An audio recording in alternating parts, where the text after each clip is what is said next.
ফের সংঘাত শুরু হলে যুদ্ধক্ষেত্রে দেখানো হবে নতুন কৌশল, পাল্টা হুমকি তেহরানের। ইরানকে আলোচনার টেবিলে আনতে শেষ মুহূর্তেও কূটনৈতিক প্রচেষ্টা চালাচ্ছে পাকিস্তান। এদিকে চুক্তি করতেও হুমকি ধামকি দিয়ে যাচ্ছে যুক্তরাষ্ট্র। যুদ্ধবিরতির সময়ও কিছুটা বাড়িয়েছেন প্রেসিডেন্ট ডোনাল্ড ট্রাম্প। তবে তেহরানের সাফ কথা, হুমকির ছায়ায় আলোচনা নয়, ফের সংঘাত শুরু হলে নতুন কৌশলে আঘাত হানার পাল্টা হুমকিও দিয়ে রেখেছে ইরান।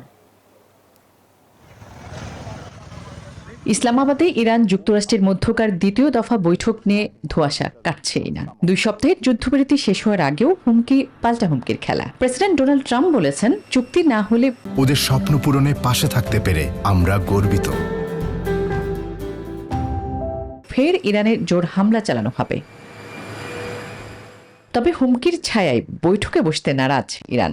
সাফ কথা, সত্যি আলোচনা চাইলে বন্দর অবরোধ প্রত্যাহার করতে হবে, মুক্ত করতে হবে জব্দ করা ইরানি জাহাজ ও নাবিকদের। ফের সংঘাত শুরু হলে যুদ্ধক্ষেত্রে দেখানো হবে নতুন কৌশল, পাল্টা হুমকি তেহরানের।